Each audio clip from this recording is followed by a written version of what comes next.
드리겠어요. 박스형에 확인됐습니다.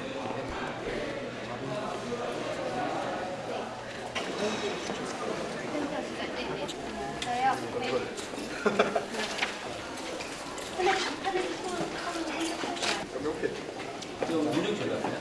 올라가고.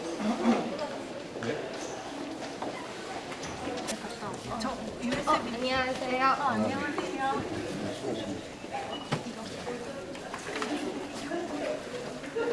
이거 하나 대표님 안 했어. 잠깐만요. 들어가세요.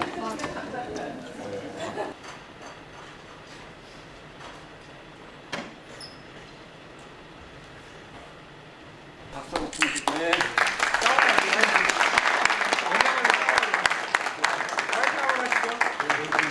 ICO 화이팅. 하나, 둘, 셋, 화이팅! 네, 그럼 지금부터 ICO 자율규제 전략, 그 다음에 혁신 생태계를 위한 ICO 가이드라인 포럼을 시작하도록 하겠습니다. 뒤에 서 계신 분들도 다 착석해 주시기 바랍니다. 먼저 인사드리겠습니다. 안녕하십니까. 저는 오늘 사회를 맡은 BGCC의 천종성 위원입니다. 반갑습니다. 사실 그동안 그 시장의 많은 그 요구에도 불구하고 우리나라의 블록체인에 대한 규제 방향이 좀 불명확했다는 것은 우리가 주지의 사실이고요. 사실 제도적 가이드라인도 부재한 상황이어서 오랜 기간 이제 시장이 많이 혼란을 겪고 있습니다. 그래서 이런 상황에서 이런 문제를 타개하기 위해서 먼저 저희 민간 차원에서 관련한 논의와 건의들을 좀 그동안 지속적으로 해왔고 또한 이러한 논의와 열망이 모아져서 아시다시피 오늘 행사를 주최한 그 민간 중심의 블록체인 거버넌스 컨센서스 위원회가 얼마 전에 구성이 되기도 했었습니다. 특별히 그 BGCC 구성을 계기로 해서 민간 중심의 논의가 조금 더 확장될 수 있는 상황을 저희는 맞이했다고 생각을 하고요. 정부 여당을 중심으로 해서 블록체인과 암호화폐 ICO 허용 여부에 대한 정책 결정을 앞두고 있는 지금의 시점까지 왔습니다. 다행스럽게도 오늘 그 블록체인 거버넌스 컨센서스 위원회 BGCC라고 줄여서 말씀드리겠습니다. BGCC와 국회 혁신 생태계 포럼이 공동으로 더불어민주당의 여러 의원님들을 모시고 같이 오늘 포럼을 개최하게 됐습니다. 오늘 그 BGCC는 그 암호화폐 ICO 및 그 상장 가이드라인 발표를 시작으로 해서 앞으로 더불어민주당과 국회와 더불어서 공동으로 자율기구의 구성을 제안하고 추진할 예정입니다. 또한 ICO 프로젝트와 거래소가 민간 스스로 자율적으로 규제할 수 있는 구조를 향후 만들어 나갈 계획입니다. 피터 드러커가 미래가 어떻게 올지 예측할 수 있는 가장 확실한 방법은 미래를 만드는 것이다, 이런 얘기를 한 적이 있습니다. 우리가 네거티브 규제 시스템을 바꾸겠다 하는 얘기도 미래가 어떻게 올지 예측하기 힘들기 때문에 시스템을 바꾸는 것입니다. 그러니까 포지티브 규제라고 하는 것은 요거는 할 수 있다 하는 시스템입니다. 그런데 그렇게 제도를 설계해 놓으면 과거와 달리 농업혁명 시대, 산업혁명 시대와 달리 4차 산업혁명 시대는 우리가 예측할 수 없는 초연결, 초진행 사회이기 때문에 실제로 요것만 해라 해갖고는 그것이 규제를 완화하고 길을 터주는 것이라고 할 수는 없습니다. 그래서 요것만 빼고 다 해봐라. 그 네거티브 규제인 거죠. 이렇게 해야지만 실제로 우리가 미래를 갖다가 확실히 만들어 나갈 수 있지 않냐 하는 것이 지금 우리 사회에서도 컨센서스고 또 외국에서도 같이 공감대를 형성하는 것이라고 할 수 있겠습니다. 정부는 이에 따라서 혁신 성장을 얘기하면서 이제 네거티브 규제 시스템을 바꾸겠다고 해서 여러 가지 규제 혁신에 관한 새로운 중요한 어떤 그 틀의 변화를 갖다가 예고하고 있고 또 입법 성과를 낸 것도 있습니다.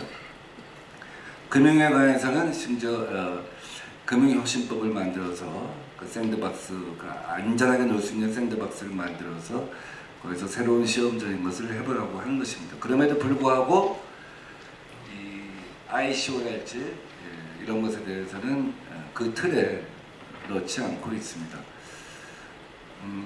저는 그 스위스 주크나 싱가포르나 또 최근에 펀드레이징 트렌드를 보면서 정부가 보다 유능하고 자신 있게 이 상황에 임해야 한다는 생각을 갖고 있습니다. 지난 2년 동안 펀드레이징의 트렌드를 보면 벤처캐피탈, 엔젤 이런 걸 통해서 펀드레이징 된 거에 비해 훨씬 많은 규모로 사실은 ICO를 통해서 펀드레이징이 되고 있습니다. 이것이 일종의 트렌드인 것이죠.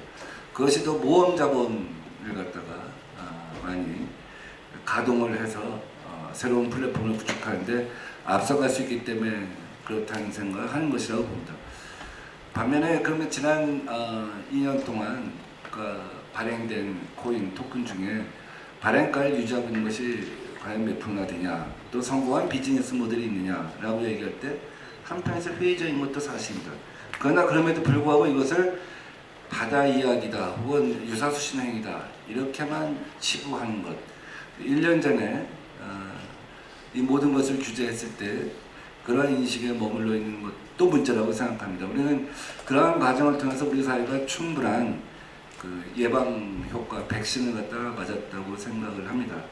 이제 금융감독원이 이번 달 말까지 세계 각국의 사례를 수집한다고 합니다. 프랑스 하원에서는 기업의 성장 및 변화에 관한 법률 지난 10월달에 통과됐고 상하에서 1월달에 통과가 됩니다. 이 법은 아주 간단한 것입니다.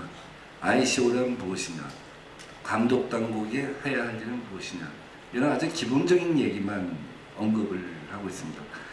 사실 법제화냐 가이드라인의 차이일 뿐이지 지금 뭐 몰타나 스위스나 싱가포르에서 하는 가이드라인으로 이 산업의 길을 열어주는 것과 큰 차이가 없습니다.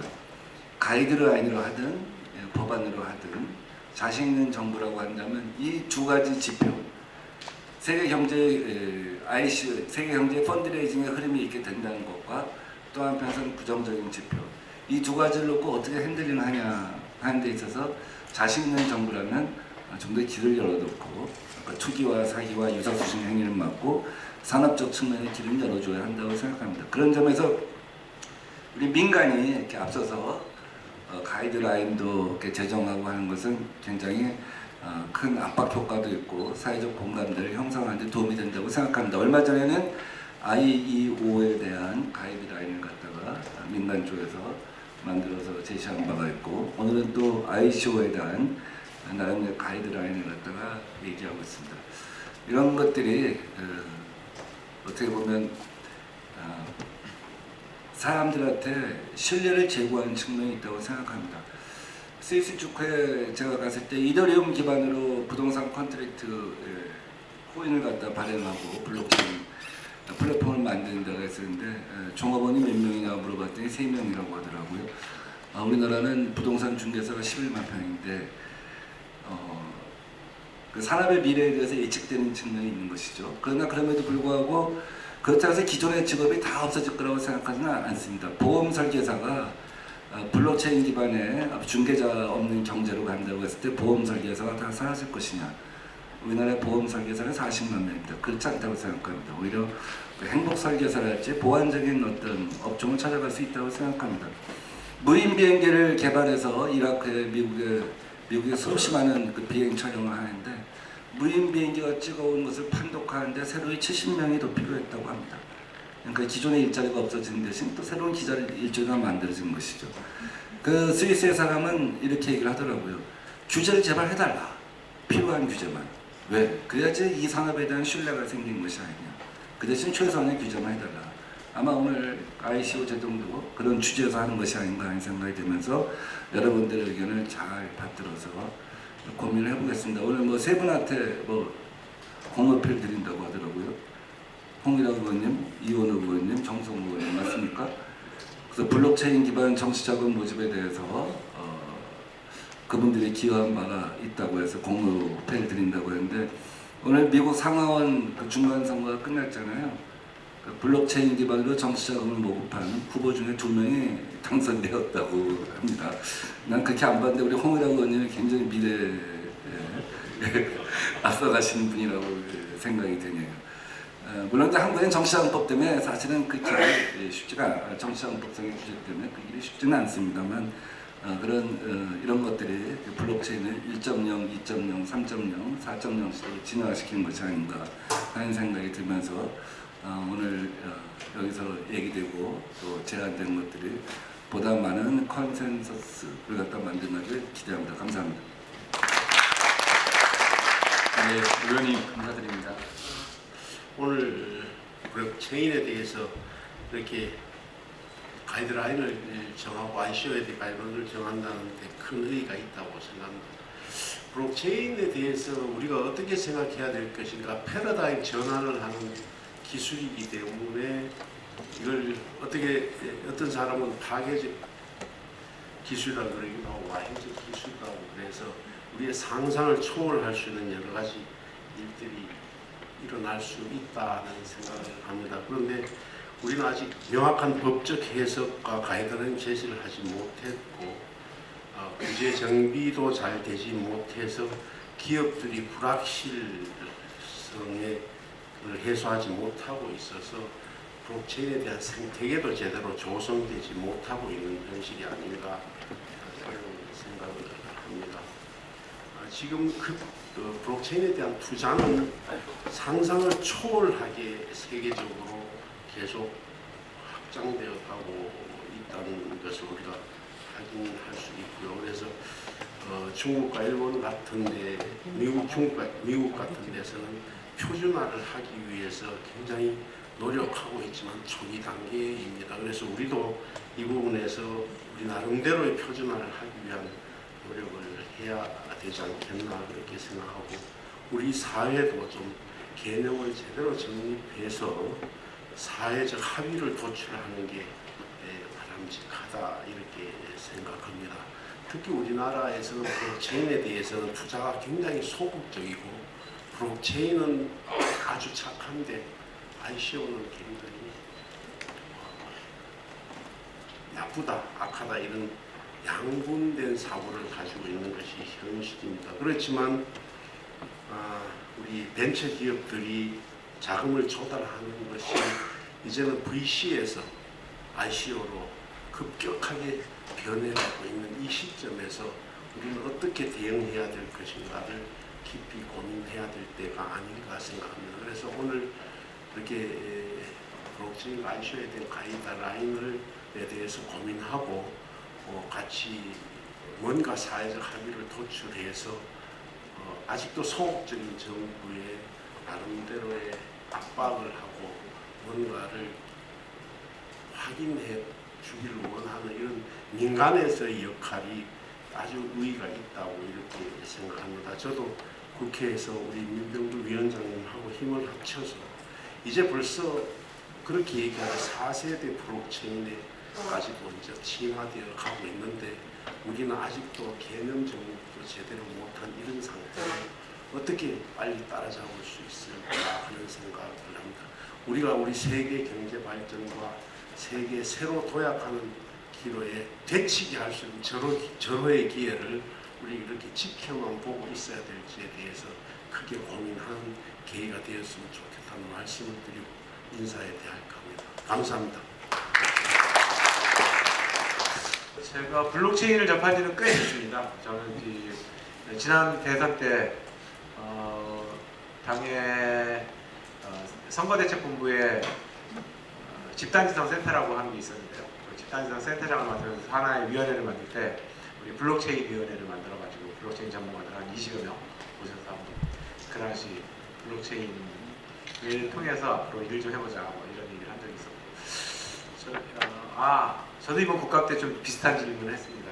ICO는 아니었지만 정부 4.0이라고 하는 게 없는데 아직 그런 브랜드는 없습니다. 그래서 정부 4.0 좀 해보자.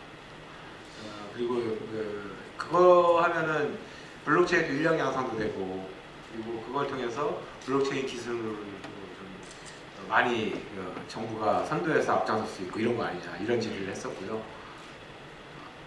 얼마 전에는 조달청이 요즘에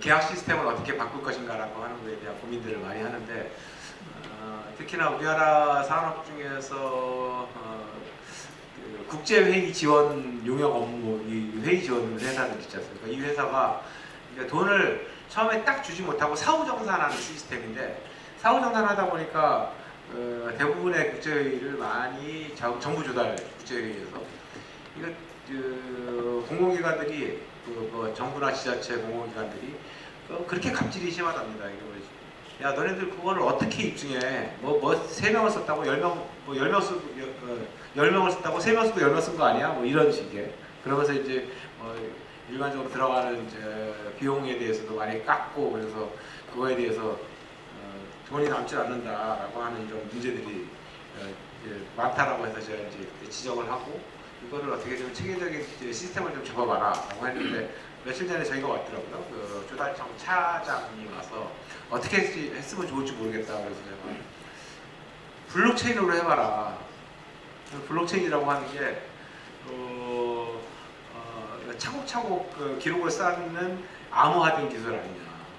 그래서 그걸로 하면 예를 들어서 처음에 그 계약서를 거기에 쌓기 시작을 하면은 5명을 썼다. 그러면 5명 쓴 게 그대로 나온다는 거예요.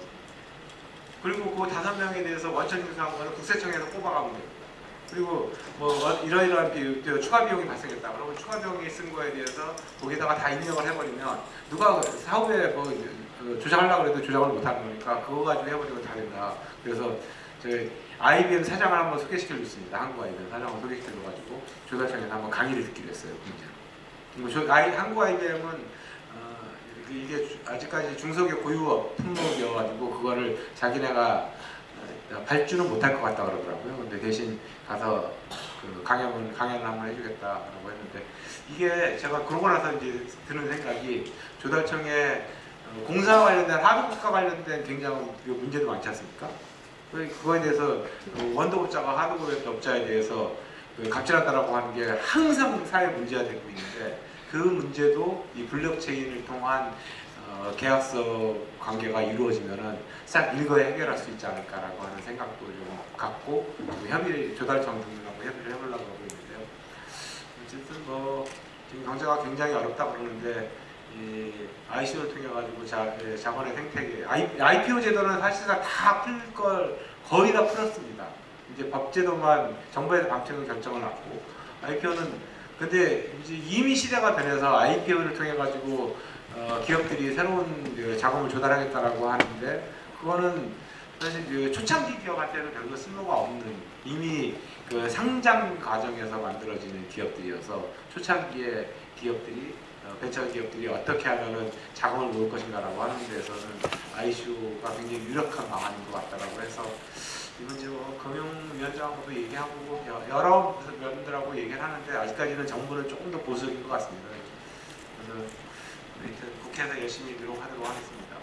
그래서 경제 어려운 시기에 경제의 활력, 순환을 만들 수 있는 아주 유력한 수단이 아닐까라고 하는 생각을 갖고 열심히 협의하고 그러고 있는 상황입니다. 아무튼 오늘 모임이 또 한 번 그런 것을 국회가 추진하는 데 있어가지고 활력을 그리고 압력을 행사하는 그런 자리가 되기를 바라겠습니다. 고맙습니다.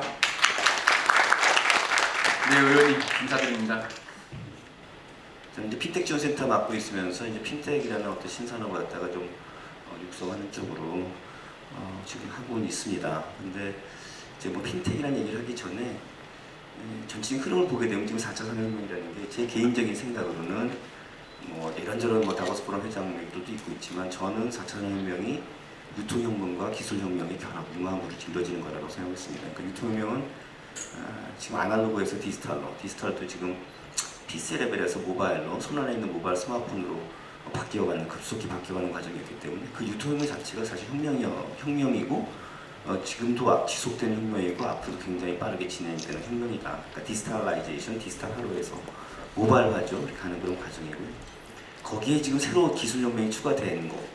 보통 우리 ABCD라고 요즘 많이 얘기하지 않습니까? 그래서 AI, 블록체인, 클라우드 컴퓨팅, 빅데이터 이렇게 하고 있는데 이런 인프라 기술, 그냥 로봇이나 무슨 신재생에너지나 뭐 이런 그런 기술이 아니라 그런 것들 다 분해해 보면 사실 A, B, C, D로 다 분해가 되거든요. 로봇 같은 경우는 결국 이제 빅데이터와 AI로 핵심 기술이니까 이 기술이 디지털 플랫폼 레볼루션에 지금 결합이 돼갖고 굉장히 빠른 속도로 나는 게 지금 4차 산업의 본질이다라고 생각했어요. 그래서 만약에 이제 2, 3차 산업혁명처럼 제조 기반의 그런 혁명이었다면은 금융이나 이런 서비스 혁명, 오토라든지 공유경제가 나오지 않았을 겁니다. 근데 4차 산업혁명은 이런 시장이죠. 유통혁명이 일어나면서 동시에 지금 기술혁명이 일어나고 있기 때문에 굉장히 거센 혁명이고 전 산업에 영향을 주는 거고 이전에까지 있던 거하고 상당히 다른 걸로 나타나고 있다 이렇게 생각하고 있어요. 그런 각도에서 볼 때 한국이 사실 DJ 정부 때 인터넷 혁명도 굉장히 빠르게 동참을 해서 과감하게 그때 해서 미국의 이제 이런 쪽 먼저 치고 나와 실리콘밸리 이런 쪽 같이 했죠. 그래서 나름대로 성공을 했어요. 유럽은 그때 하지 않고 그냥 모뎀 같은 거 유지하고 이렇게 하고 있다가 지금 망가졌습니다. 그래서 전 세계는 지금 디지털 플랫폼을 갖고 있는 회사들이 다 장악을 했어요. 미국의 뭐 가파 또는 우리가 펑이라고도 얘기를 하고 펑이라고 중국 같은 건 배트맨이라고 합니다. 그러니까 구글, 애플, 뭐 아마존, 페이스북 또는 뭐 중국 같으면 이제 BAT죠. 바이도 아니고 텐센트 이런 데인데 그냥 ICT 업체가 아니라 실제로 디지털 플랫폼을 갖고 있는 회사들이에요. 디지털 플랫폼은 결국 디지털 시장이고 모바일 시장이고 소비자들, 우리 일반 개인들 지금 전 지구 인구가 지금 71억에 한 70%, 한 50억 정도가 지금 휴대폰이나 스마트폰 갖고 있으니까 손안에 다 그 시장, 디지털 플랫폼 시장과 연결되는 시장을 갖고 있는 거가 되거든요. 그래서 사실 굉장히 이제 함의하는 게 크고 이미 마켓 캡으로 해서 글로벌 마켓 캡으로 보게 되면 1위부터 10위까지 해서 한 70%, 7개 내지 8개니까 70, 80%가 다 디지털 플랫폼을 갖고 있는 회사예요. 그런 회사들이 이미 다 장악했어요. 그런 상태에서 지금 ABCD가 내려오고 있는 겁니다. 한국은 인터넷에서는 지금 굉장히 빠르게 나갔는데 디지털 플랫폼에서는 뒤처졌어요. 디지털 플랫폼이 실물하고 연결되면 그게 이커머스고 금융하고 연결되면 그게 이제 금융 플랫폼입니다. 사실 그 구분 없어요. 구분 없이 막 시작하는 거 대표적인데 구글도 그렇지만 지금 중국의 알바와 텐센트는 이커머스면서 실질적으로 이커머스 또는 그 시장이면서 물건 갖다 사고 파는 시장이면서 금융도 다 합니다. 그런 쪽으로 지금 다 바뀌었어요. 우리는 이번에 이제 그 정무위에서 인터넷 전문은행에 대해서 34% 지금 간 거죠. 그래서 지금 생각할 부분들이 많이 있는데 이런 상태에서 지금 디지털 플랫폼이 정립이 덜 된 상태에서 지금 ABCD가 엄청나게 빠른 속도로 내려오고 있어요. ABC는 지금 말씀드렸죠. AI, 블록체인, 클라우드 컴퓨팅, 그다음 빅데이터 이렇게 말씀드렸는데 저는 이 4개 중에서 특히 중요한 게 BB라고 생각하고 있어요. 그러니까 B는 이제 블록체인하고 빅데이터입니다. 뒤에 뭐 데이터는 그냥 빅데이터 그렇게 약칭을 생각해 주시고 왜냐면 AI가 굉장히 중요한 거지만 빅데이터 없는 AI는 의미가 없어요. 빅데이터하고 지금 사실은 블록체인 중요한데 왜 이걸 좀 다르게 생각을 제가 해봤어요. 국가 전략, 국가 경쟁력도 경쟁력이고 어떤 산업한테 새로운 산업을 일굴 때 앞으로는 빅데이터가 무지무지하게 중요하다. 시진핑 주석이 미국에 대해서 한마디 했죠. 최근에 빅데이터를 통해서 AI를 갖고 미국을 갖다 뛰어넘겠다고 얘기했어요. 저는 그게 상당히 의미심장하고 중국의 국가 전략이라고 생각하고 중국은 인구도 미국보다 5배지만 카드 소사이티가 아니고 스마트폰 소사이티이기 때문에 숫자, 텍스팅, 문자 데이터, 동영상, 그림 데이터까지 한꺼번에 나와요. 스마트폰으로 하기 때문에. 그래서 사실은 5배가 아니라 15배, 또 규제 완화까지 하면 20배의 속도를 지금 미국보다 빅데이터가 수출되고 있습니다. 그래서 이미 안면인식 이런 것들은 미국을 뛰어넘고 지금 중국이 1위로 갔고요. 이거는 근데 생각해보면 인터넷도 지금 여러 가지 문제가 있지만 굉장히 큰 경쟁력을 다 만들어 왔지만 큰 산업에 세계적으로 중앙 집중적이어서 독점적이에요. 독과점적. 이거는 빅데이터나 이런 걸 갖고 있는 나라들 국가적으로 전략적으로 생각했을 때 쫓아가기 쉽지 않습니다. 한국이 인구도 작고 이래가지고 중앙 집중적으로 하는 그런 쪽으로 계속 쫓아가는 빅데이터나 인공지능하고 블록체인은 전혀 다른 식으로 어프로치하는 거예요. 중앙 집중적인 어떤 그런 하이라키 구조가 아니라 CPU 구조가 아니라 이건 수평 분산적인 구조거든요. 그래서 저는 빅데이터 쪽으로 굉장히 우리가 쫓아가서 해야 되지만 국가 전략적으로 볼 때는 이런 수평 분산적인 것 쪽으로 가는 것이 인구가 적고 이런 쪽에서도 아이들 잘 내면 세계에서 탑을 유지할 수 있는 것들을 많이 만드시다 생각하고 있어요. 그래서 이 블록체인하고 빅데이터는 앞으로 미래 산업을 갖다가 지배할 굉장히 핵심적인 인프라 테크놀로지지만 두 개는 굉장히 성격이 다르다라고 생각을 하고 있고요. 그런 각도에서 사실은 이제 생각을 합니다. 때로는 지금 양자 컴퓨터 이런 것들이 더 나중에는 진화할 거다 이런 얘기도 해요. 근데 저는 그럼에도 불구하고 미래는 알 수는 없지만 블록체인이 상당한 의미에서 그쪽 방향으로 미래를 끌고 갈 가능성이 많다. 왜냐하면 디지털 플랫폼 레볼루션은 결국은 비대면 거래예요. 아날로그 이코노미가 지금 유엔 보고서에 하면 아날로그하고 디지털 이코노미가 8대1 하는데 글로벌로 저는 이게 얼마 지나지 않아서 5대5, 2대8로 바뀔 거라고 봅니다. 그렇게 되면 결국은 금융도 디지털 금융이 굉장히 중요해지고 디지털에 의한 거래가 많아질 거라고 봐요. 그럼 non-facial transaction이에요. 그 비대면 거래가 점점 중요해집니다. 비대면 거래가 점점 많아지면 어떤 일이 생기냐? 보안이 중요해져요. 보안이 정말 중요해집니다. 왜냐하면 안 보고 거래하는 거기 때문에. 근데 지금까지 알려진 기술적인 저기에 의하면은 비즈니스 모델이 바뀌면 보안 프로그램을 다 갈아서 껴야 된대요. 그러면 그거 갖다가 그 코스트를 다 누가 지불해야 되냐면 소비자 전가가 될 거기 때문에 결국은 다 소비자가 다 부담을 하게 되는 거죠. 그랬을 때 이런 쪽에 상당한 보안의 어떤 그런 부분을 담당하겠다. 근데 이제 블록체인 같으면 위변조를 막을 수 있는 그런 기술이니까 보안 100%는 아니지만 보안의 굉장히 중요한 부분을 담당하는 거거든요. 그런 방향성을 갖고 있는 게 범용성으로 나오는 거죠. 시스템, 그러니까 어떤 하나하나 뭐 비즈니스 모델이 바뀌는 게 아니라. 그래서 시간이 지날수록 디지털라이제이션이 심해지면 보안의 이슈는 점점 중요해질 텐데 범용성이 보안을 갖다가 막겠다 하는 그런 블록체인은 굉장히 작수 중요해질 거다. 또 하나는 지금은 우리가 IoT 시대라고 얘기했지만 IoT 시대 아니에요. 지금은 IoH 시대입니다. 인터넷 오브 휴먼이라고 제가 얘기를 해요. 스마트폰 시대니까. 이게 정말 인터넷 오브 띵스 IoT 시대가 되려면 디바이스나 기계나 시스템이 지들끼리 거래를 해야 돼요. 근데 그거는 이제 아직까지 안 왔지만 제가 보기에는 픽스 제너레이션 5세대가 초연결과 초고소 갖다가 이제 점점 강화시켜주고 센싱 테크놀로지가 이제 발달이 되면 그런 디바이스나 기기 갖고서 센싱을 해갖고 다 감지하면서 거래할 수 있는 그런 조건이 만들어질 거예요. 그쪽으로 갈 거냐? 분명히 그렇게 갈 거예요. 그렇게 가게 되면 지금 휴대폰, 스마트폰을 갖고 있는 인구가 전 세계 지금 70억에 70%라고 하면 50억 인구라고 했잖아요. 지금 디바이스나 기기는 150억 개 정도 된대요. 향후 5년이면 200억 개가 될 거라고 합니다. 그러면 거래가 자동 거래가 200억 컴비네이션 2, 200억 컴비네이션 3 여러 개가 있을 거예요. 엄청나게 거래가 폭발적으로 늘어나요. IoT 거래가. 근데 그 거래는 IoH 거래하고 틀려요. 설사 인간끼리 비대면으로 거래했다 하더라도 사람들은 그 다음날 전화해서 확인할 수 있어요. 근데 기기끼리 하는 거는 확인 못합니다. 너무나 많이 하기 때문에 뭐 TV하고 뭐 냉장고. 그건 무슨 얘기냐면 거래 비용이 엄청나게 늘어나고 보안 이슈가 점점 더 중요해지는데 그걸 범용적인 측면에서 커버해줄 수 있는 기술로 어떤 게 나올까? 첫 번째 나오는 게 블록체인이에요. 블록체인은 위변조를 막기 때문에 위변조로 인해서 제3자 검증을 갖다 필요하지 않게 만들어져요. 제3자 검증이 필요하지 않게 되면 당연히 유통 과정에서 유통 갖다가 줄일 수 있습니다. 5단계인 유통 갖다가 3개, 2개로 줄일 수 있어요. 코스트 줄이는 거죠. 그래서 결국은 비대면 거래가 디지털라이제이션에서 심해지고 IoT 시대로 가면 갈수록 블록체인과 같은 기술은 대단히 중요해서 설사 지금 상용화되는 수준의 기술 속도가 좀 낮다 하더라도 결국은 엄청난 글로벌 자본과 천재들이 뛰어들어와서 그걸 풀 거다라고 개인적으로 생각하고 있어요. 그래서 그 방향으로 끌려갈 거다라고 저는 보고 있고요. 그래서 이렇게 중요하고 뭐 그냥 뭐 말로만 패션으로 해서 그런 게 아니라 이거는 국가 전략적으로 생각을 해야 된다. 그리고 빅데이터보다 훨씬 그런 의미에서는 가치가 있을 수 있다.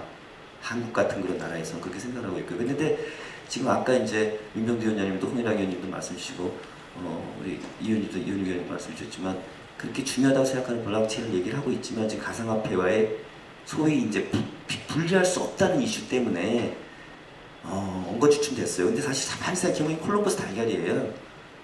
마술에 빠진 것 같다고 제가 어디 가서 얘기했어요. 그러니까 사실은 그냥 이원화시키면 돼요. 그럼 왜 지금 가상화폐 그 문제가 됐느냐? 가상화폐가 지금 범용성으로 될 거라는 지금 퍼블릭 블록체인을 얘기하는 거죠. 퍼블릭 가상화폐 얘기하는 건데 비트코인이나 뭐 이더리움 같은 류에 시장 확장성을 생각하고 있기 때문에 가격이 오른 거예요. 그러면서 변동성이 커진 거죠. 그러다 보니까 교환서나 화폐로서 또는 통화로서는 이게 자기네기가 힘들다라는 거죠. 아직까지 그걸 풀 수 있는 기술적인 수준이 아직 도달을 안 했어요. 글로벌이나 국내에서. 또 하나는 그걸 어떻게 하겠다는 시스템은 표준을 갖다 만들지 못했어요. 근데 그렇다 해가지고 그 블록체인 갖다가 우리가 육성을 안 하면 우리는 뒤쳐져갖고 아무것도 안 돼요. 그래서 이걸 이원화시키면 사실 되는데 왜 안 했을까? 왜냐면 신사람 나올 때 우리는 에퀴티 파이낸싱으로 해서 벤처 쪽에 다 봤지만 그쪽 육성하면 되거든요. 그러면 블록체인 쪽에 그 기술이 굉장히 육성이 되면서 가게 되면 어떻게 보면 원천 기술이 좋아지니까 가상화폐 쪽도 굉장히 도움을 받아요. 그래서 이거는 그렇게 바로 시작을 해야 된다라고 저는 생각하고 있어요. 근데 그것까지만 생각을 해서는 안 되고 제가 보기엔 이게 시간이 흘러가면서 표준이 글로벌 표준이 만들어지거나 국내에서 표준을 만들거나 또 기술적으로 해결할 수 있는 이슈가 생기거나 하게 되면 어차피 코인 쪽 파이낸싱, 코인 쪽 펀딩을 갖다가 가능하게 해줘야 된다는 거죠. 그래서 이미 지금 일본이나 뭐 스위스나 싱가포르나 미국이나 나름대로 이런 그 가상화폐라는 표현보다는 그런 그 가상 통화를 성격 규정을 하고 있어요. 근데 저 개인적 생각은 복잡하게 하기보다 디지털 에셋하고 그냥 시장 확장성이라는 것들이 담보되지 않는 대상과 범위를 제한하는 의미에서의 코인, 그냥 심화화폐와 몇 대 몇으로 규정할 수 있는, 폐획을 시킬 수 있는 그런 코인, 이 두 가지로 심플하게 출발하는 의미는 어떠나 이렇게 생각을 하겠어요. 그렇게 해서 일단 디지털 에셋인 경우에는 좀 범위를 제한해가지고, 저 핀텍 센터 같은 경우에 지금 규제센터 박사께서 지금 위탁 테스트 베드 만들어갖고 하거든요. 그러면 지금 기존의 어떤 룰이라든지 법과 제도나 인프라에 안 맞다 하더라도 일단 해서 소비자, 엔드유저한테 굉장히 만족도 높이는 그런 구조라고 판명이 되면 바꿔서 나갈 수가 있는 거죠. 그래서 그런 틀내에서 제한된 범위 내에서 코인 발행을 검토하자. 오늘 이제 가이드라인 나오지만, 그래서 저는 그냥 순수 블록체인 알고리즘은 당연히 발행할 수 있어야 되고, 순수 블록체인 알고리즘이 아니다 할지라도 근데 블록체인의 특장점을 풀리 활용해서 그게 없었더라면 뭐 A족 100 정도밖에 되지 않는 어떤 비즈니스 모델인데 블록체인이 연결됨으로 해서 그게 500, 1000이 될 수 있는 그런 비즈니스 모델이라면 그건 허용해줘야 된다. 근데 뭐 배달 사고 날 수 있는 기부 사이트가 여러 가지 쭉 있잖아요. 그래서 그런 부분들은 제한된 범위 내에서 허용을 해주면서 테스트 마켓 형태로 가게 되면 제가 보기엔 같이 뭐 밀어주고 끌어주고 하면서 갈 수 있는 구조가 되고 앞으로 나갈 수 있지 않을까 하는 생각을 하고요. 여기 자료는 제가 못해 펀드 있었기 때문에 결국 이제 그런 생태계를 조성하려고 하면 펀드가 필요한데 블록체인 기술 그런 부분들은 에퀴티 펀딩으로 시작을 하자. 그리고 제한된 범위 내에서는 코인을 갖다가 뭐 가이드라인 그런 것들과 좀 우리가 컨센서스를 갖다 만들어내서 해나가자 이런 생각을 하고 있습니다. 좀 제가 돌릴 수는 없는 건가요? 넘겨보시면 다행히 뭐 아직까지 막 글로벌리 그 뭐 블록체인 펀드라든지 이런 자금 조달이 뭐 많이 빠르게는 증가를 하고 있지만 대단히 뭐 지금 앞서서 나가거나 해서 우리가 쫓아가기 힘든 그런 구조는 아직 아니에요. 그리고 특이한 거는 저희 중국이 뭐 아시지만 중국은 ICO도 금지시켰고 가상화폐 거래소도 다 그냥 폐쇄했고 다 그랬지만 블록체인의 기술은 지금 엄청나게 발달을 해서 미국보다 특허가 훨씬 많습니다. 그리고 앞서 나가고 지금 뭐 인공지능 때도 다 마찬가지죠. 그래서 이원화시킨 거죠. 그리고 제가 돌릴 수가 없네요. 이미 그 항저우라든지 썬전이라든지 그 난징 이런 데서 블록체인 펀드 같은 걸 만들어서 하고 있어요. 에퀴티 펀딩이죠. 주식을 일단 파이낸싱을 해가지고 그쪽으로 키워나가고 있습니다. 그래서 저는 이제 그런 부분들을 이제 뭐 경우에 따라서 신산업은 불확실하고 하이리스크 하이턴이기 때문에 처음에 민간자금이 바로 들어오지 않는 경우도 있거든요. 그럴 경우엔 공공적인 자금에 뭐 모태펀드라든지 또는 뭐 금융위원회 산하에 또 성장금융, 성장사다리가 있어요. 그래서 펀드 컨셉으로 해가지고 마중물로 해서 연결시켜 나가는 수가 있고 거기 기관자금이 들어올 수도 있고 때로는 지금 그 거래소들이 만약에 원한다면 가상화폐 거래소들 있지 않습니까? 수익도 많이 내고 있기 때문에 그런 쪽이 참여해서 같이 할 수도 있지 않을까 이제 이런 생각을 하고 있고요. 그리고 이제 이런 얘기를 드리고 싶어요. 코인을 바로 시작을 해야 되느냐 했는데 그럼에도 불구하고 우리가 고민을 하면서 해외의 어떤 그런 미리 만들어낸 몰타도 나오고 많이 나왔잖아요. 그래서 그런 부분들을 같이 좀 우리가 벤치마킹을 해가지고 한국에 좀 맞는 그런 규정들을 일단 만들어서 테스트 베드를 일단 하자. 규제선백사에서 힘들더라도 범위를 제한하면 되거든요. 토론에서 범위 내에서 그렇게 해서 시작하는 게 좋다. 왜냐하면 두 가지 이유인데요. 제가 아까 저 너무 오래 얘기하나요? 비대면 거래가 디지털라이제이션이 심해지면 비대면 거래가 늘어나고 IoT 시대가 되면 더욱더 그런 게 거래가 폭증할 거기 때문에 블록체인의 컨셉이 결국 미래의 방향이 딱 맞는다 했는데 또 하나가 있어요. 지금 사실 지금 매월 11월 11일 곧 오죠. 우리는 이제 가래떡데이, 뭐 빼빼로데이라고 그러지만 중국은 그게 솔로데이예요. 광곤지에라고 합니다. 광군절. 작년도에 광군절에 그 중국의 하루 매출이 얼마였냐면 40조였습니다. 이미 미국의 블랙 프라이데이는 완전 뒤로 그냥 보냈어요. 거기서 알리바바가 28조였고 12조 가까운 게 찡둥이었습니다. 이게 국내에서만, 중국 국내에서만 된 게 아니거든요. 전 세계에 이미 그런 디지털 플랫폼을 이용한 직구 역직구 컨셉의 그런 사이버 수출 시장이 이미 만들어지고 굉장히 빠른 속도로 커지고 있어요. 저는 가끔 이런 생각을 해봐요. 우리 머릿속에는 지금 예컨대 우리 국내 물건 아니라 해외 물건 갖다 쓴다면 어떤 컨셉이 있냐. B2B2C 모델이에요. 제가 그냥 밖에 나가서 물건을 갖다가 여행 갔다 사오거나 아니면 누군가 기업이 밖에 것도 수입해다가 백화점 쇼핑몰 뭐 시장에다 뿌려놓으면 우리가 사는 거죠. B2B2C 모델입니다. 기업이 기업한테 넘기고 소비자가 가서 사는 거. 근데 사실은 이미 우리가 디지털 플랫폼이 글로벌 연결되는 글로벌 소비 관점에서 보면 B2C 모델이에요. 우리가 이미 들어가서 광군절에 근데 뭐 티몰에 들어가갖고 중국에 뭐 근데 화이의 걸 살 수도 있고 일본에 뭐 기초 화장품 좋은 거는 일본의 시세도 가서 살 수도 있어요. 이미 다 열려 있어요. 근데 그게 아직까지는 폭발하지 않았습니다. 근데 저는 그게 바로 이렇게 될 거라고 봐요. 그러면 여기서 이제 의문이 나와요.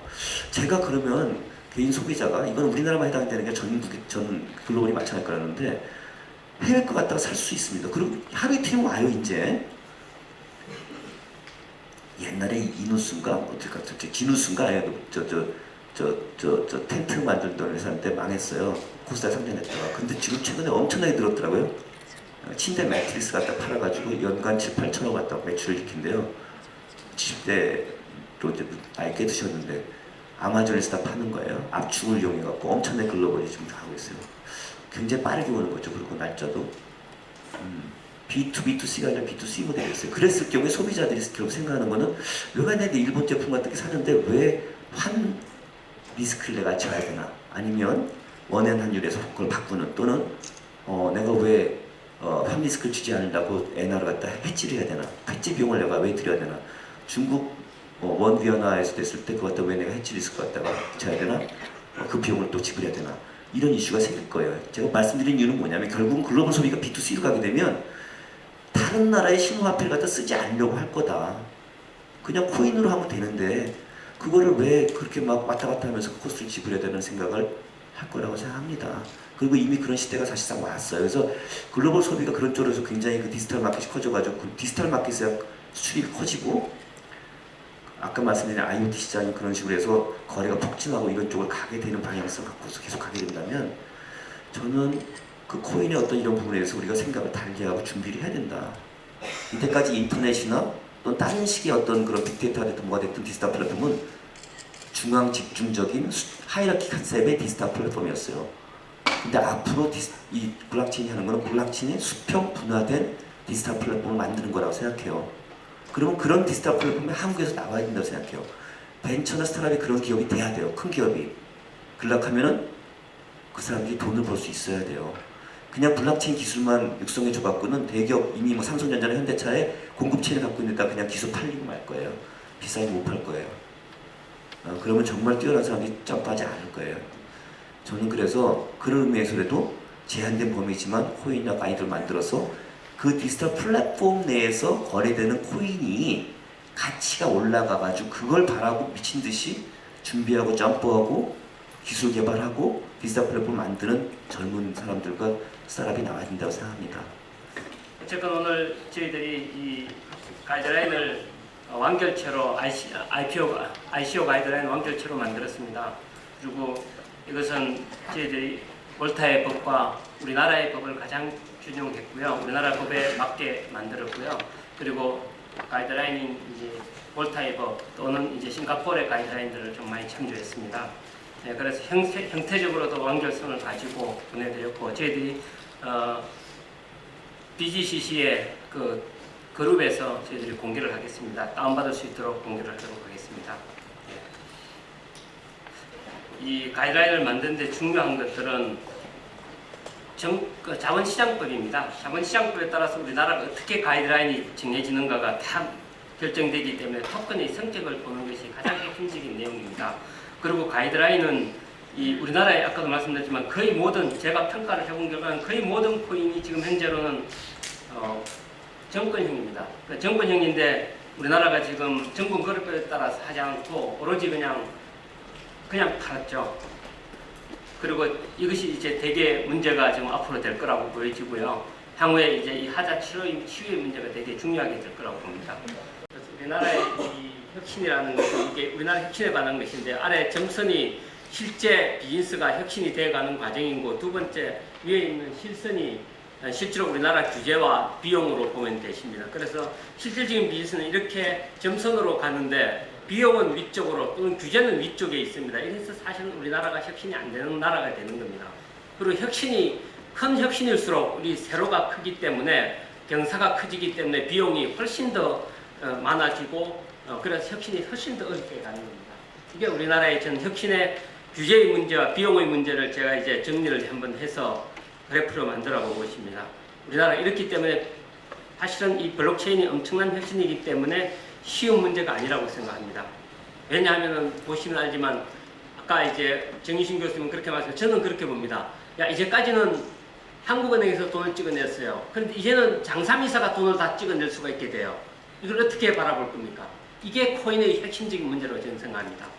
지금까지는 미국 달러만 기축이에요.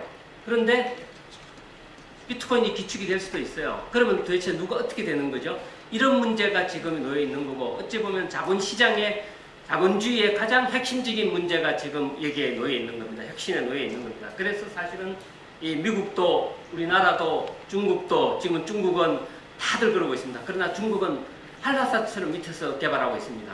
한 기업에 2,000명, 3,000명씩의 엔지니어가 있어요. 장난이 아닙니다.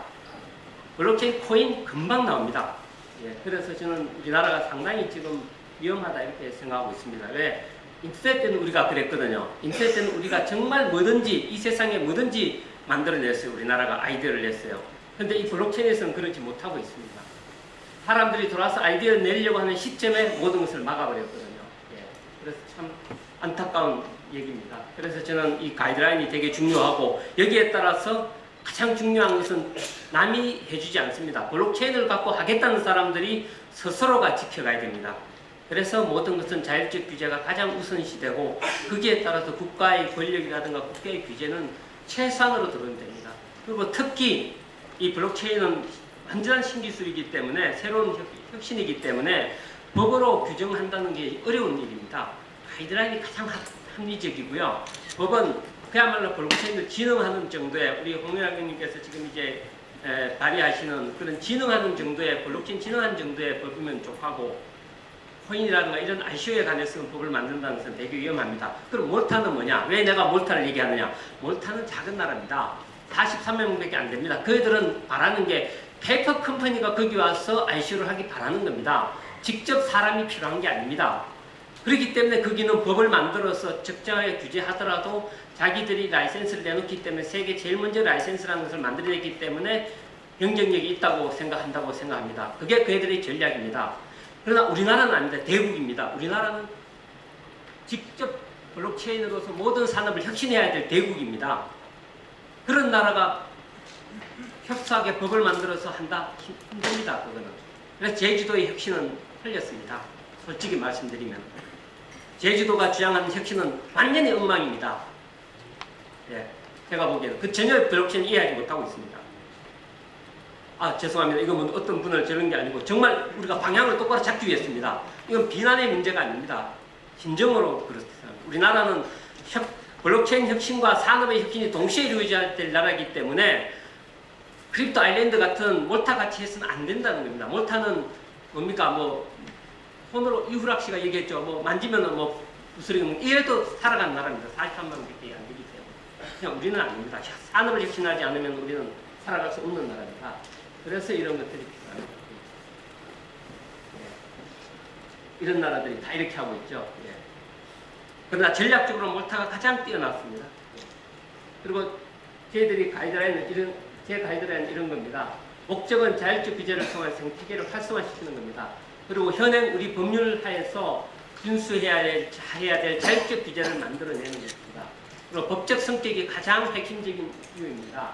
그런데 포인의 법적 성격에 따라 ICO의 가이드라인의 적용 여부가 결정이 됩니다. 그렇기 때문에 이 법적 성격에 대해서 어떻게 규정하는가, 어떤 방식으로 규정하는가에 따라서 되게 중요합니다. 그리고 제가 봤을 때는 우리나라처럼 산업을 해야 될 나라는 포인이 필연적으로 정권형을 띌 수밖에 없습니다. 산업을 혁신하기 위해서. 그래서 기본적으로 한 90% 이상은 정권형을 띠게 될 겁니다.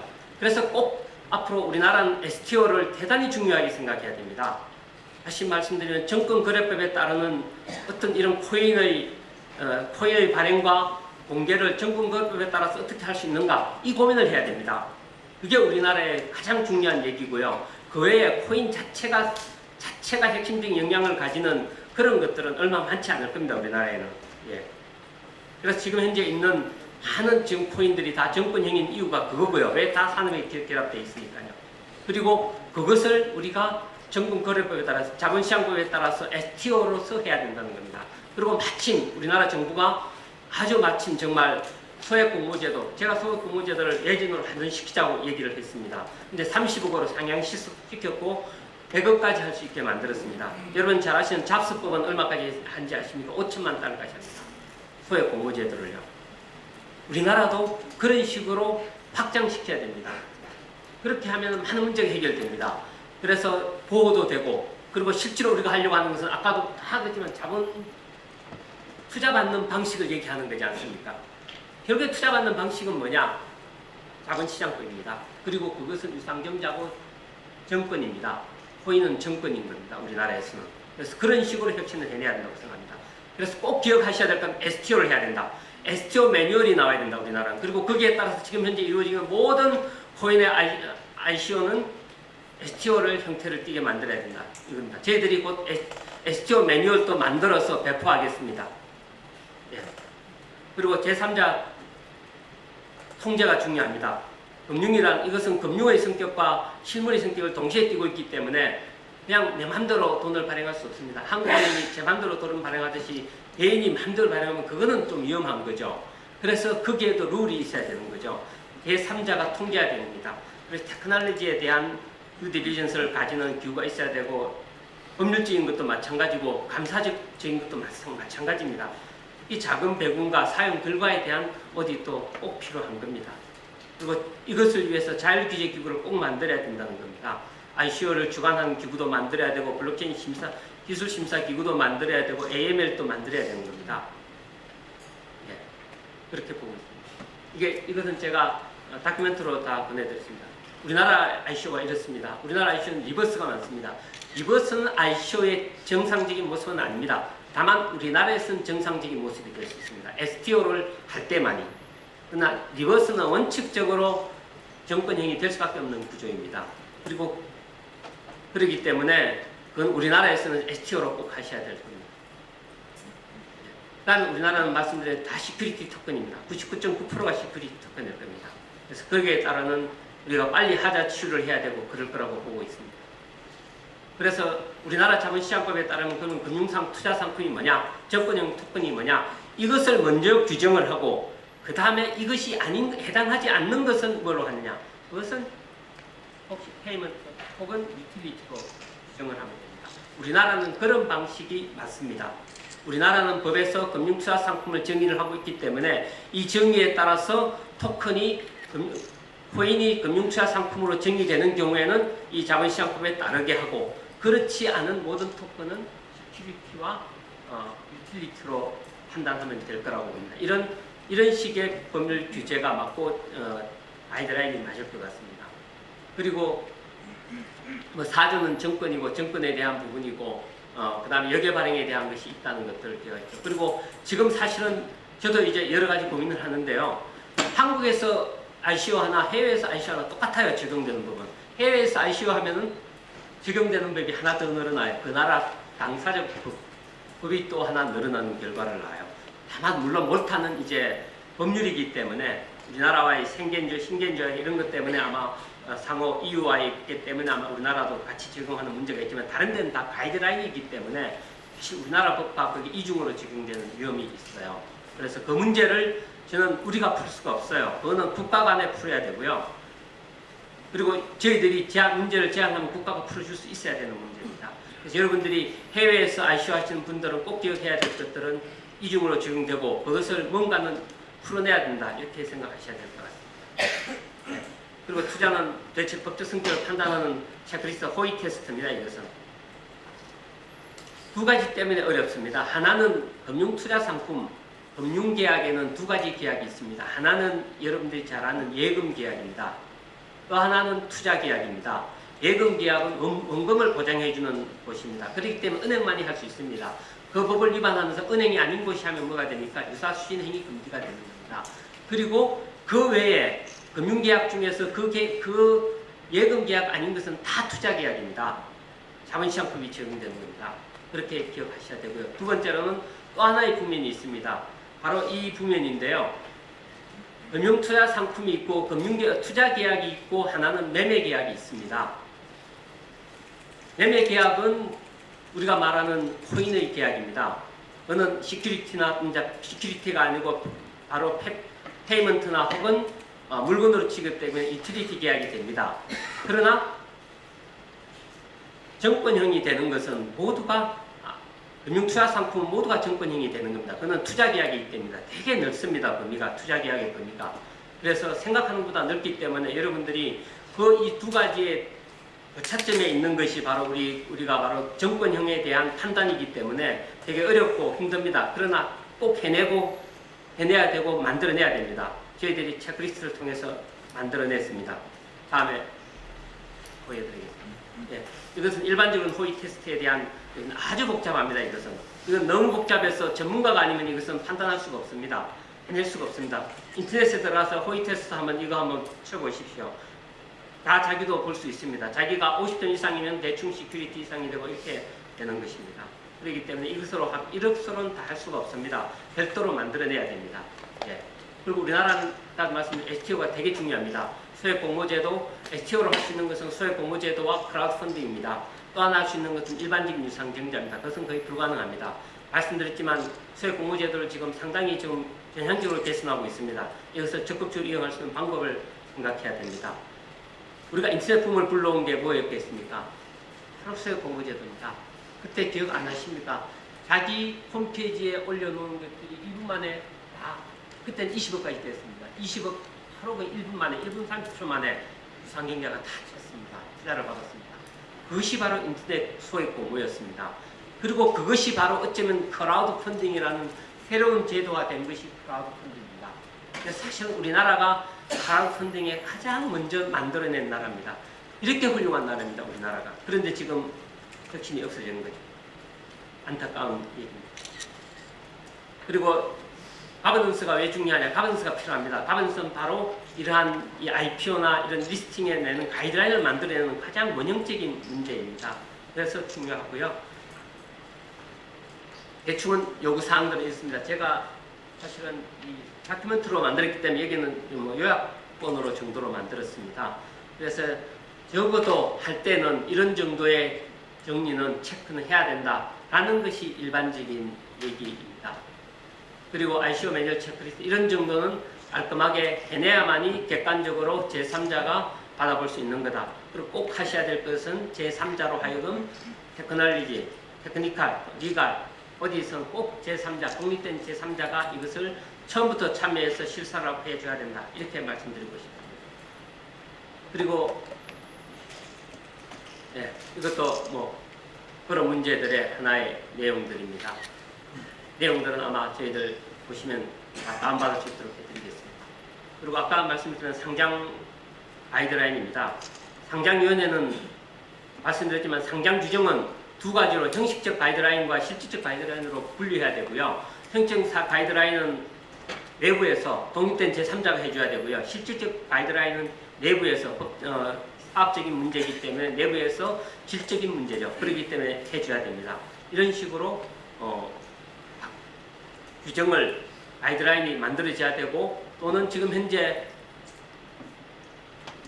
거래소들은 이런 방식의 신뢰성을 확보해야 됩니다. 그러지 않고 자기 마음대로 엿장수 마음대로 하면 그것은 신뢰가 안 됩니다. 그것은 적어도 금융시장에 들어올 수는 없습니다. 대량 소비자 시장에 들어오서는 안 됩니다. 그런 분들은 그런 마인드를 가지신 분들은 안 들어와야 됩니다. 여기서 거래소 하시겠다는 분들은 다 마찬가지입니다. 거래소 해갖고 내가 상장할 때 상장 피 받아먹고 돈 끝내겠다 이런 사람들은 아예 들어오실 생각하시면 안 됩니다. 그런 분들은 오랫동안 이제는 그 시장도 끝났습니다. 제가 보기에 코인베네와 코인슈퍼 정도가 그 장사 잘하고 끝냈죠.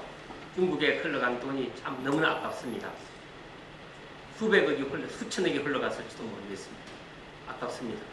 이런 것들을 제대로 했으면 우리가 정말로 그런 것들이 안 나가고 우리 내부에서 소비가 되지 않았을까 이렇게 생각합니다.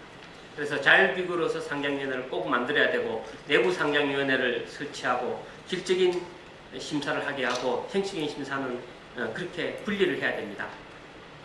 예, 그리고 뭐 리스팅의 구체적인 내용들은 뭐 적법성이라든가 지배구조, 도덕성, 위법성, 코인이냐 토큰이냐, 그다음 시큐리티 토큰이냐, 또는 밸류에이션 이슈는 어떻게 할 거냐, 그다음에 AML 문제는 어떻게 할 거냐 이런 문제들, 그다음에 하이트페이프는 백수는 준수했느냐, 그다음에 상장 주수인은 이럴 때도 상장 주수인 또는 상장 에이전트를 선정해야 된다. 이런 정도의 레귤레이션이 있으면 될 거라고 생각하고 있습니다. 그리고 이것은 우리나라가 가장 경험이 많은 나라입니다. 코스닥이라는 가장 혁신적인 시장을 나스닥담으로 혁신적인 시장을 가졌기 때문에 그 경험들이 우리나라가 충분하기 때문에 아주 잘 만들 거라 생각합니다. 그리고 아까 뭐 토큰이나 테스트를 사실 몰타는 이런 방식으로 테스트를 해줍니다. 그래서 처음부터 토큰은 아시겠지만 토큰으로 된 것은 ICO를 안 합니다. 그리고 마지막으로 가서 VFA 뭡니까? 가상 금융 자산으로 되는 것만 ICO를 하게 되고 하겠습니다. 나머지 부분들은 다 금융 관련 법령에 따라서 상정자를 해야 됩니다. 그 절차에 따라서 가야 된다고 생각합니다. 그리고 하나 또 기억하실 일은 사실 우리가 물건이라 하더라도 유틸리티나 페이먼트 토큰이라고 하더라도 하자담보 책임이라든지 물건에 따르는 책임들은 다 부여됩니다. 민법상의 책임, 회사법상의 책임은 그대로 일반법적으로 적용됩니다. 그래서 어떤 분들이 이렇게 생각하잖아요. 토큰 발행하고 나면 팔고 나면 끝이야. 나는 뭐 내 자유야. 아닙니다. 그때부터는 발행할 때 문제가 되는 것은 발행할 때 자본시장법의 유틸리티 조건이냐 이런 데 따라서 자본시장법이 적용되냐 안 되느냐의 문제일 뿐이고요. 발행되고 나면은 하자담보 책임 이런 것들은 오히려 유틸리티나 페이먼트 토큰에 훨씬 더 많이 있고요. 나머지 금융 관련된 것도 물론 그런 다양한 책임이 있는 거죠. 그래서 민법상의 회사법상의 일반적인 법적 책임을 벗어나는 거 아닙니다. 그렇기 때문에 철저하게 이런 부분은 가이드라인과 또는 매뉴얼에 따라서 하셔야 된다는 것들을 꼭 말씀드리고 싶습니다. 예, 이상으로 제 마치도록 하고 제가 꼭 저희들 그룹에 페북 그룹에다가 이 두 가지를 다운할 수 있도록 만들어 놓겠습니다. 감사합니다. 연세대학교 블록체인 연구회 공동 창립자 김재홍이라고 하고요. 현재 크립토 엔젤스와 BGCC 위원으로 활동하고 있습니다. 잘 부탁드립니다. 그간이 이제 다양한 해외 ICO들을 많이 하면서 느낀 그런 문제나 또 국내에서의 제도화의 필요성 이런 부분들에 대해서 말씀드리도록 하겠습니다. 감사합니다. 네, 저는 스카이투자자문의 김규식 변호사입니다.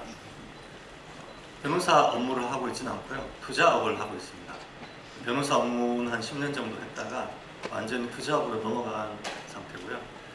투자 관점에서 증권 자본시장법상의 금융상품성 내용과 이 코인의 특수성이 어떤 문제들이 발생시키는지에 대해서 말씀드리겠습니다.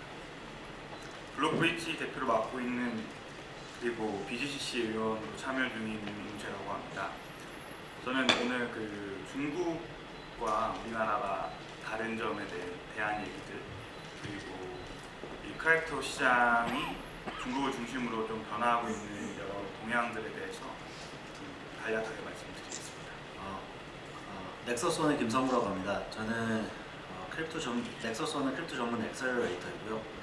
저희는 작년에 설립되어서 올해까지 약 15개, 16개 프로젝트, ICO 프로젝트에 투자를 진행한 경험이 있습니다. 그 경험을 바탕으로 오늘 여러 의견들을 공유를 했으면 좋겠습니다. 감사합니다.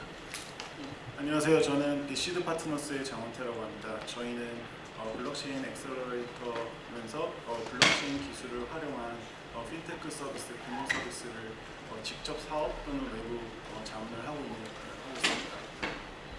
그럼 일단은 이 가이드라인을 우리가 발표를 했으니까 우리 김규식 변호사님께서 어쨌든 투자와 블록체인과 또는 주식과 법률과 이런 것들에 있으니까 코인을 투자 대상으로 봤을 때 어떤 문제들이 생기는지에 대해서 말씀드리겠습니다. 투자의 대상은 생산수단이거든요. 경제는 생산과 소비로 이루어져 있습니다. 생산을 하는 사람들을 기업가 또는 자본가라고도 하고 그 사람들은 생산수단을 갖고 있어요. 소비자는 그 생산 주체들이 만들어낸 재화와 서비스를 소비하는 사람들이죠. 투자하는 투자업에 있는 사람들은 소비자가 아니라 생산자들이 갖고 있는 생산수단, 그것에 관심이 있는 겁니다. 그게 이제 투자라는 거니까 그 생산수단을 영어로 에셋이라고 해요. 그 에셋에는 다양한 클래스가 있는데 대개 세 가지 정도로 분류할 수 있습니다. 첫 번째는 커머더티. 커머더티는 산업의 원자재로 쓰이는 원유, 구리, 철광석, 금, 은, 이런 것들이 대두, 커피 이런 것들을 커머더티라고 합니다. 그리고 그 다음이 이제 대체 자산이라고 하는 건데 예를 들어 이제 부동산 같은 경우는 커머더티와 달리 그 부동산은 이익을 창출해내는 수익을 창출해냅니다. 커머더티는 내가 구리를 갖고 있다고 해서 그 구리가 나에게 직접적으로 어떤 수익을 창출해주지 않아요. 그렇지만 부동산은 월세라는 것을 창출해주기 때문에 그건 대체 자산이라고 에셋, 대체 자산이라고 하고 마지막에 이제 시큐리티라고 하는 게 있습니다. 시큐리티는 특별히 그 시큐리티 자체로 내가 수익을 창출할 수 없어요. 커머더티는 그 산업에 집어넣어서 철광석을 갖고 철을 만들어낸다든지 이렇게 재화와 서비스를 만들어낼 수 있습니다. 커머더티는 대체자산, 부동산은 그것으로 비즈니스를 해서 월세를 받을 수 있어요. 근데 시큐리티즈는 굉장히 독특한 투자 대상으로서의 생산수단 에셋인데 그것은 그 자체는 아무런 쓸모가 없습니다. 그 자체는 어떠한 그 산업적 수요가 없어요. 그 시큐리티즈는 사업을 하는 사람에 대한 청구권을 의미합니다. 청구권. 그래서 우리나라 자본시장법에 의하면은 금융상품의 증권을 이렇게 하고 분류하고 있죠. 투자의 목적으로, 즉 원금 수익을 얻을 목적 또는 손실을 회피할 목적으로 투자의 목적으로 돈을 지급하고 금전을 지급하고 그 금전 지급을 받은 사람으로부터 획득한 권리, 그 권리가 시큐리티즈예요. 그 세 가지 크게 이제 생산수단은 세 가지의 클래스를 갖고 있습니다. 그런데 코인은 그런데 이제 현실 세계에서 커머더티와 대체자산과 시큐리티즈는 절대로 혼합되지 않아요. 커머더티면서 시큐리티즈이고 또는 대체자산 부동산이면서 시큐리티즈 이런 일은 없어요. 그런 헷갈리는 일은 절대로 없기 때문에 거기에 대한 분류를 하고 뭐 법적 이슈 이런 것들이 한 번도 없어요. 왜냐하면 본질적으로 불가능합니다. 그 성격상 불가능하기 때문에. 그런데 코인은 굉장히 특이한 자산인데 코인이 그러면 생산수단이냐 소비 대상이냐 생산수단이란 말이에요. 생산수단은 투자자들이 봤을 때 이전의 생산수단보다 생산성이 높으면 이거 투자해야겠다. 이걸 내가 뭔가 여기서 내가 이걸 창출해야겠다 하고 투자의 관점에서 바라봅니다. 그러면 이제 그럼 얘는 커머더티냐 대체자산이냐 시큐리티즈냐 이렇게 본단 말이에요. 그런데 코인은 세 가지 성격을 다 갖고 있습니다. 여기서 골 때리는 문제가 생기는 거예요. 그래서 아까도 계속 이제 우리 배정환 의장님께서 그 말씀을 계속 하셨는데 왜 문제가 생기냐면 잘 들어보세요. 내가 철광석을 갖고 있어요. 그럼 이거는 커머더티잖아요. 근데 이 철광석은 그 자체로 나에게 수익을 창출해 주지 않아요. 그렇지만 언젠가 철강 산업이 수요가 많아져 가지고 철광석의 가격이 오르면 그걸 내가 거래소에서 팔아 가지고 수익을 얻어서 거기서 어떤 수익을 만들어낼 수 있어요. 근데 시큐리티즈는 직접 그 수익을 창출해내지는 않지만, 즉 실수요, 산업 수요는 없지만 그것을 사용해서 비즈니스 하는 사람이 돈을 많이 벌어가지고 나에게 배당을 주면은 거기서 이익이 생겨요. 그런데 증권형 코인이라고 하는 증권형 코인은 어떻게 되냐면 커머더티가 일단 아니라는 거예요. 그 일정한 플랫폼이라든지 예를 들어서 인스타페이 같은 그 결제형 코인, 유틸리티 코인이라고 하는 것은 커머더티 성격을 갖고 있는데, 그것은 그 생태계, 산업 생태계에서 산업의 기능을, 산업이 돌아가기 위해서 필요한 수요가 있어요. 그래서 그 코인은 그 페이먼트라는 데 쓰인다든지 이렇게 하는 커머더티 성격을 갖고 있어요. 그렇지만 갖고 있어요. 그런데 지금 증권형 코인은 뭐냐, 커머더티 성격이 없어요. 즉 그 페이먼트의 결제용으로 사용된다든지 이런 것도 아니고, 어떤 서비스에 필요한 예를 들면 게임 머니도 아니고, 실수요가 전혀 없는 커머더티로서의 성격이 전혀 없는 코인이에요. 그러면은 그런 증권형이잖아요. 증권은 그 증권을 발행한 사람에게 내가 배당을 청구하든지 뭔가 나에게 이익을 달라고 청구할 수 있는 권리가 있어야 돼요. 근데 코인은 그런 게 없어요. 그러면 이건 뭡니까? 이거는 아무것도 아닌 거예요. 이거는 그래서 이제 투자 관점에서 지금 금융위원회에서 계속 일단 금지시켜놓고 규제를 못하고 있는 게, 커머더티도 아니고 증권도 아니에요. 증권은 권리가 있어야 되는데 권리가 없어요. 그럼 이건 뭐냐? 사기입니다. 제가 이제 변호사로서 이게 아주 심하게 말씀드리는데, 이거는 사기다. 커머더티도 아니고 직접 그 비즈니스를 하는데 사용되는 원재료도 아니고, 그 코인을 발행한 주체에게 내가 어떠한 권리도 없고, 이것은 사기입니다. 근데 우리나라에서 또는 전 세계에서 2018년도에 발행된 99%가 증권형 코인이에요.